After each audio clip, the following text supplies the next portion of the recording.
देखिए, आज हम पढ़ेंगे formation of N2 plus by MOT। क्या पढ़ना है? MOT के द्वारा N2 प्लस का कैसे निर्माण होता है ये हमको समझना है। कौन से बॉन्ड होते हैं, ये सारी चीजें, डायमैग्नेटिक होगा कि पैरामैग्नेटिक होगा, ये सब समझना है। इसके लिए सबसे पहले हमें क्या करना है, आपको यहाँ 2 नाइट्रोजन दिए गए हैं। दोनों नाइट्रोजन एटम का कॉन्फ़िगरेशन करना है। इनका एटॉमिक नंबर आपको पता है, नाइट्रोजन का एटॉमिक नंबर 7 होता है। इस नाइट्रोजन का भी एटॉमिक नंबर 7 होगा। 7 का हम कॉन्फ़िगरेशन करेंगे तो क्या आएगा, 1s2 2s2 और 2p3। ठीक है, लेकिन यहां पर 7n प्लस दिया है, तो n प्लस का मतलब है कि इस नाइट्रोजन ने अपने से एक इलेक्ट्रॉन लूज कर रखा है, अर्थात इसके पास जो 7 इलेक्ट्रॉन थे उनमें से एक इलेक्ट्रॉन इसके पास कम है। यानी कितने इलेक्ट्रॉन हैं? 6 इलेक्ट्रॉन्स हैं। तो इसका जो कॉन्फ़िगरेशन होगा 1s2 2s2 और 2p में जो 3 हुआ करते थे, यहां पर एक इलेक्ट्रॉन कम है और वो हो गया 2p2। फिर मॉलिक्यूलर ऑर्बिटल थ्योरी के अकॉर्डिंग तो यदि हम चलते हैं तो हमें एनर्जी लेवल डायग्राम बनाना है। जो मॉलिक्यूलर ऑर्बिटल्स के एनर्जी लेवल डायग्राम है, कहां तक के बनाने हैं, तो हमको बनाना पड़ेगा 2p तक का। इसके पहले जो आप पढ़े हैं 2p तक के डायग्राम बनाना है। अब 2p तक के डायग्राम बनाने की 2 स्थितियां होती हैं। किसी में ऐसा आता है कि ये वाला जो 2 ऑर्बिटल, ये 2 ऑर्बिटल ये कभी यहां होते हैं और ये वाला नीचे होता है।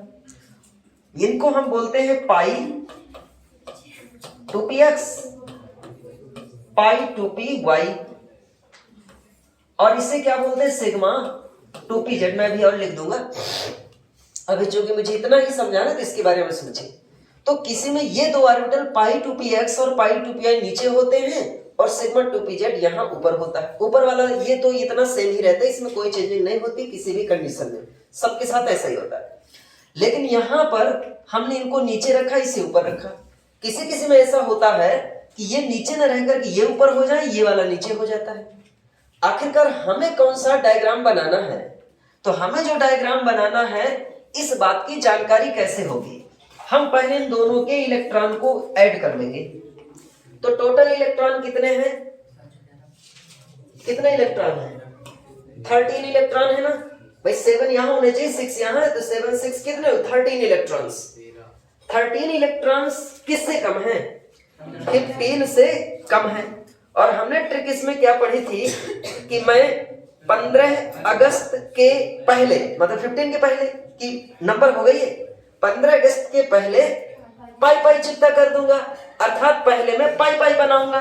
तो देखो यहाँ पहले मैंने क्या बनाया है, पाई पाई बनाया है। और यदि ऐसा ना होता तो फिर मैं इन दोनों को ऊपर कर देता और इसे नीचे कर देता। तो ये हमारा डायग्राम कौन सा बनेगा, ये वाला बनेगा। अब इसके लिए देखिए इनके बारे में कुछ समझ लेते हैं। ये फर्स्ट सेल का एटॉमिक ऑर्बिटल था जिसका नाम 1s था। दूसरी साइड एक एटम है, मान लो एटम क्या आयन है, n प्लस है, तो ये उसका क्या हो जाएगा, 1s हो जाएगा। इस 1s ऑर्बिटल का आधा पोर्शन नीचे इसके साथ आया, इसका आधा पोर्शन यहां आया, इसका आधा पोर्शन यहां चला गया, इसका आधा पोर्शन यहां चला गया। इससे बनने वाली ओवरलैपिंग से जो मॉलिक्यूलर ऑर्बिटल होंगे उनमें से इसका नाम होगा सिग्मा 2s और इसका नाम सिग्मा 1s और इसका नाम होगा सिग्मा स्टार 1s। ठीक है, जो नीचे आपने बनाया है उसकी एनर्जी अपने एटॉमिक ऑर्बिटल से कम है, और जो ऊपर बनाया है इसकी एनर्जी अपने एटॉमिक ऑर्बिटल से क्या है, ज्यादा है। जिनकी एनर्जी कम होती है उन मॉलिक्यूलर ऑर्बिटल्स का नाम बॉन्डिंग मॉलिक्यूलर ऑर्बिटल्स होता है, और जिनकी एनर्जी ज्यादा होती है उन ऑर्बिटल्स का नाम एंटी बॉन्डिंग मॉलिक्यूलर ऑर्बिटल होता है। तो एंटी बॉन्डिंग है और ये क्या है, बॉन्डिंग है। और जो साइड में बने हैं ये पहले के एटॉमिक ऑर्बिटल होते हैं। फिर इसके बाद यहां देखते हैं जिस तरह ये मिले हैं उसी तरह इसका 2s और इसका 2s ये मिलकर के यहां क्या बनाएंगे, जैसे इसमें था वही पूरी प्रोसेस यहां है, सिग्मा 2s और इसे कहा जाएगा सिग्मा स्टार 2s। अब थोड़ा हम 2p की ओर बढ़ते हैं। तो 2p में क्या था, ये आपका 2p है और ये हो गया आपका 2p। इसके पहले भी मैं कई एग्जाम्पल से बताया हूं कि जो p ऑर्बिटल होते हैं px, py, pz, जिसमें से pz front to front overlapping कर लेते हैं। तो pz से आपने क्या बनाया सिग्मा, तो ये बन गया सिग्मा pz, सिग्मा 2pz।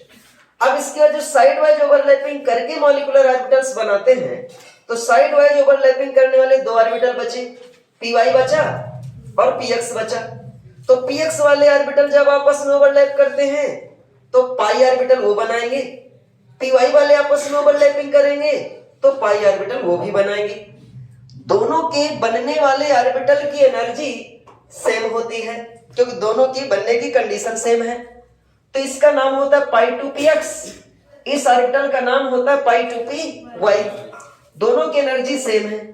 ये आपका एनर्जी का इंक्रीजिंग ऑर्डर होता है।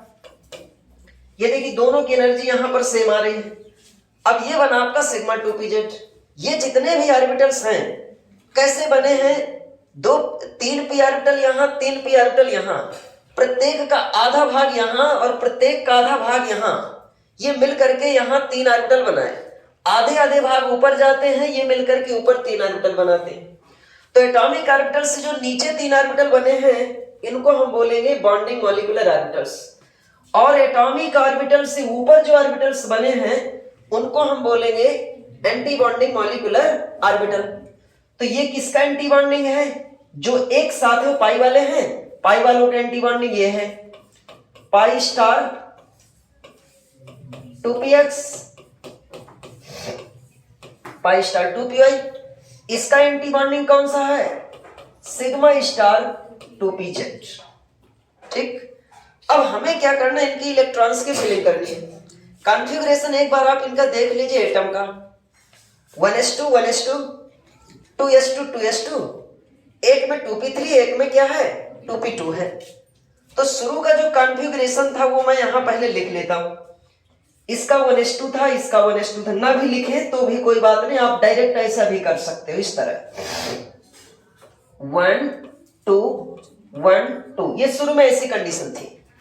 इसमें क्या था 1 2 1 2। मैं यहां इसलिए नहीं लिखा क्योंकि कोई कंफ्यूजन ना हो, क्योंकि ये कॉन्फ़िगरेशन अब हमें नहीं लिखना, हमें ये वाला कॉन्फ़िगरेशन लिखना है, इसलिए मैं इसको नहीं लिख रहा, यहां भर इलेक्ट्रॉन फिल कर देता हूं। बात एक ही है। और इसमें कितना है 3, तो कितना हो जाए 1 2 3 1 2, इसमें 2 है, एक साइड 2 एक साइड 3। अब देखिएगा यहां से मॉलिक्यूलर ऑर्बिटल शुरू हो रहा है। मॉलिक्यूलर ऑर्बिटल थ्योरी कैसे, इलेक्ट्रॉन की फिलिंग हमें फिर से करनी पड़ेगी। क्यों हमें इलेक्ट्रॉन की फिलिंग करनी है, क्योंकि अब ये वाला एटॉमिक ऑर्बिटल, ये एटॉमिक ऑर्बिटल नहीं रह गया, नए मॉलिक्यूलर ऑर्बिटल बन गए।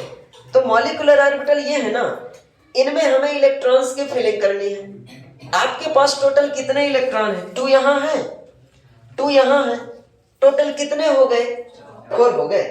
4 इलेक्ट्रॉन्स की यहां पर फिलिंग करने के लिए वही सारे रूल्स जो पहले वाले होते थे, आबा रूल, हुंड रूल और पाउली एक्सक्लूजन प्रिंसिपल, इन सब को मिलाते हुए आप यहां फिल करेंगे। पहला इलेक्ट्रॉन आपका यहां जाएगा क्लॉकवाइज। फिर हम थोड़ा सा और आगे देखें कि क्या इसी एनर्जी वाला और कोई ऑर्बिटल है, नहीं है। फिर हम वापस आए एंटी क्लॉकवाइज, एक ऑर्बिटल कंप्लीट, एक ऑर्बिटल में 2 से ज्यादा इलेक्ट्रॉन आप रख नहीं सकते हैं, ऊपर जाएंगे 3rd, और ये 4 हो गया, ये वाला कंप्लीट हो गया। यही चीज देखो यहां क्या होगा, अब ये एटॉमिक ऑर्बिटल नहीं रह गया, ये एटॉमिक ऑर्बिटल नहीं रह गया, उनके दोनों के मिलने से ये वाले ऑर्बिटल बन गए। तो जब एटॉमिक ऑर्बिटल नहीं है तो मॉलिक्यूलर ऑर्बिटल्स में अब इलेक्ट्रॉन की फिलिंग होगी। तो कितने ही इलेक्ट्रॉन हमारे पास, 2 थे, 2 यहां, टोटल कितने 4 इलेक्ट्रॉन्स की फिलिंग हम कैसे करते हैं, जैसे कि इसमें बताया 1 2, आगे जाएंगे 3 और 4। फिर इसका देखो यहां पर क्या है, इधर कितने 3 और इधर कितने 2, 5 इलेक्ट्रॉन्स है। तो 5 इलेक्ट्रॉन्स की फिलिंग यहां फिर से करनी है। कैसे, अब ये एटॉमिक ऑर्बिटल रह नहीं गए, तो फिलिंग देखो कैसे, 1 सेम एनर्जी लेवल है ना, तो सेम एनर्जी लेवल में जितने भी ऑर्बिटल्स होते हैं पहले उन सब में एक एक करके इलेक्ट्रॉन को फिल करते जाना है। रूल यही तो कहता था, एक एक करके इलेक्ट्रॉन को फिल करते जाना है। 1 2 क्लॉकवाइज हो गए, उसके बाद जब हम इनको पेयर्ड करते हैं, हुंड रूल का कहना था उसके बाद जब हम पेयर्ड करते हैं तो फिर एंटी क्लॉकवाइज इलेक्ट्रॉन लिखते हैं 1 2 3 4। आपके पास इलेक्ट्रॉन कितने बचे? 1 और बचा, तो 1 को हम यहां लिख सकते हैं क्योंकि इन दोनों ऑर्बिटल में दो दो इलेक्ट्रॉन हो गए। प्रत्येक ऑर्बिटल में 2 से ज्यादा इलेक्ट्रॉन हो नहीं सकते, ये पाउली कह रहा था। अब यहां पर आपने इसका इस तरह बना दिया, मॉलिक्यूलर ऑर्बिटल थ्योरी से कंप्लीट हो गया।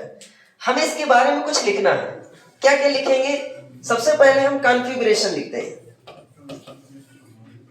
किसका कॉन्फ़िगरेशन? एटम का नहीं, मॉलिक्यूल या आयन जो हमें दिया गया है इसका कॉन्फ़िगरेशन लिखना है।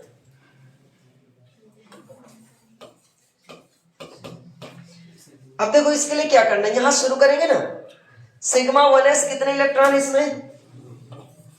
सिग्मा 1s2, फिर यहां सिग्मा स्टार 1s2, फिर और देखते जाइए सिग्मा 2s2 और सिग्मा स्टार 2s2। बीच वाले रास्ते में जितने पड़े वो लिखना है क्योंकि बीच वाले ही सभी क्या है? मॉलिक्यूलर ऑर्बिटल्स हैं। और सिग्मा स्टार 2s2। अब बात आती है कौन से? ये वाले पाई की, तो पाई 2px पाई 2py। इनमें कितने कितने इलेक्ट्रॉन आपको दिए गए भी? पाई 2px में आपने 2 इलेक्ट्रॉन फिल किया है और पाई 2py में 2 इलेक्ट्रॉन। इसके बाद आपको याद है कौन आ जाता है? pz आता है, तो सिग्मा 2pz कितने इलेक्ट्रॉन? 1 इलेक्ट्रॉन। देख लीजिए ये रखा सिग्मा 2pz में 1 इलेक्ट्रॉन। हो गया। अब हमें क्या करना है? बॉन्ड ऑर्डर बताना है। इसके बाद बॉन्ड ऑर्डर बताते थे ना, चलिए लिखिए। आपने जो किया यही आया, तो बॉन्ड ऑर्डर इक्वल क्या होता है बोलिए? Bonding electron minus antibonding electron divided by 2। Bonding मतलब आबंधी इलेक्ट्रॉन और एंटी बॉन्डिंग मतलब अनाबंधी इलेक्ट्रॉन, सॉरी प्रतिआबंधी इलेक्ट्रॉन। एंटी बॉन्डिंग मतलब प्रतिआबंधी इलेक्ट्रॉन। तो यहां पर bonding electron minus antibonding electron divided by 2। Bonding electron कितने हैं देखिए? 2 यहां है, जिनमें स्टार नहीं है वो बॉन्डिंग हुई है ना। 2 2 4 2 6 2 8 एंड 1 9। माइनस एंटी बॉन्डिंग कितने? 2 2 4 डिवाइडेड बाय 2। आंसर कितना है? 2.5। मतलब बॉन्ड ऑर्डर आ गया 2.5।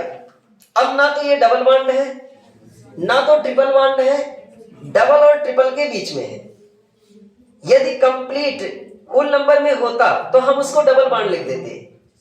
फ्रैक्शनल में भी होता है तो उसको केवल बॉन्ड ऑर्डर ही कहा जा सकता है, बॉन्ड नहीं कहा जा सकता, क्योंकि बॉन्ड ऑर्डर जो होता है हर चीज के लिए होता है और बॉन्ड जो होता है लिमिटेड होता है, सिंगल डबल ट्रिपल बस इतना।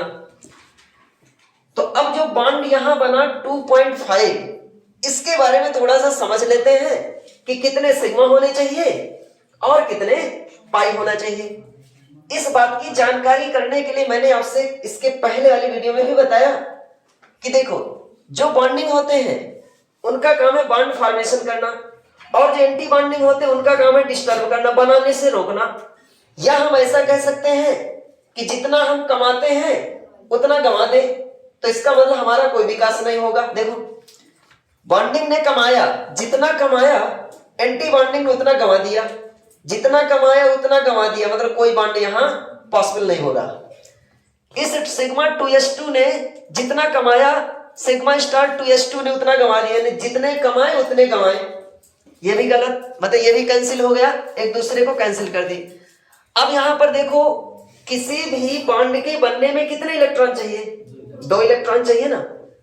तो पाई 2px2, एक पाई बॉन्ड के बनने में 2 इलेक्ट्रॉन है, मतलब एक पाई बॉन्ड यहां माना गया। क्लियर? पाई 2py2, तो इस पाई वाले ऑर्बिटल में 2 इलेक्ट्रॉन यदि होते हैं तो एक बॉन्ड ही तो माना जाएगा। तो पाई वाला ऑर्बिटल है, 2 इलेक्ट्रॉन है, एक पाई यहां हो गया। अब ये सिग्मा वाला ऑर्बिटल है, तो सिग्मा ऑर्बिटल कोई भी ऑर्बिटल होगा, यदि वो एक बॉन्ड बताना चाहता है तो उस ऑर्बिटल में कितने इलेक्ट्रॉन होने चाहिए? इसमें दो तो नहीं है ना। इसका मतलब सिग्मा बॉन्ड तो है, लेकिन ये सिग्मा क्या है? हाफ है। इस तरह के बीबीटी में आपने ऐसे कोई बॉन्ड नहीं पढ़े थे कि हाफ सिग्मा भी हो, या मान लिया कभी ऐसे भी C2 में आपने देखा था कि डबल बॉन्ड तो आ रहा था लेकिन दोनों पाई बॉन्ड थे, जबकि बीबीटी कहता है डबल बॉन्ड में एक सिग्मा एक पाई होना चाहिए। मॉलिक्यूलर ऑर्बिटल थ्योरी इन सारी बातों को बता दी कि डबल बॉन्ड में कौन सा सिग्मा है, कौन सा पाई, कितने सिग्मा कितने पाई, फ्रैक्शनल भी सिग्मा हो सकते हैं, फ्रैक्शनल भी पाई हो सकते हैं, ऐसी बात ये बता रहा है। तो यहां देखिए आपने क्या बताया, इसमें टोटल उतने 2 पाई है और क्या है, इसका अर्थ है कि 2 पाई एंड हाफ सिग्मा, ठीक है। 2.5 बॉन्ड ऑर्डर का मतलब 2 पाई एंड हाफ सिग्मा, इतना ध्यान रखना। कैसे मैंने निकाला ये वहां अब समझ लिए। फिर इसके बाद आता है मैग्नेटिक करेक्टर, लिखिए मैग्नेटिक करेक्टर। अब जो मैग्नेटिक करेक्टर होता है वो क्या है, कैसे पता करते हैं? यदि सभी ऑर्बिटल्स में डबल इलेक्ट्रॉन्स रखें, सभी ऑर्बिटल्स में, तो D for doubly, D for diamagnetic. लेकिन यदि किसी एक भी ऑर्बिटल में अनपेयर्ड इलेक्ट्रॉन हो जाए, सिंगल हो जाए, तो उसे पैरामैग्नेटिक कहेंगे। देखो सब जगह डबल है लेकिन यहां पर सिंगल हो गया, इसका मतलब इसे डायमैग्नेटिक तो कह नहीं सकते, क्या कहेंगे? पैरामैग्नेटिक। और पैरामैग्नेटिक मतलब अनुचुंबकीय, यह आकर्षित करेगा क्योंकि इसके पास एक इलेक्ट्रॉन है। यह प्रयास करेगा ना कि मेरा जोड़ा बन जाए, तो किसी की ओर अट्रैक्ट होगा, मैग्नेट की ओर अट्रैक्ट होगा ये। तो लिखो यहां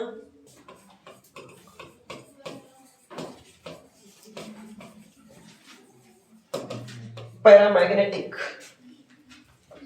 हो गया।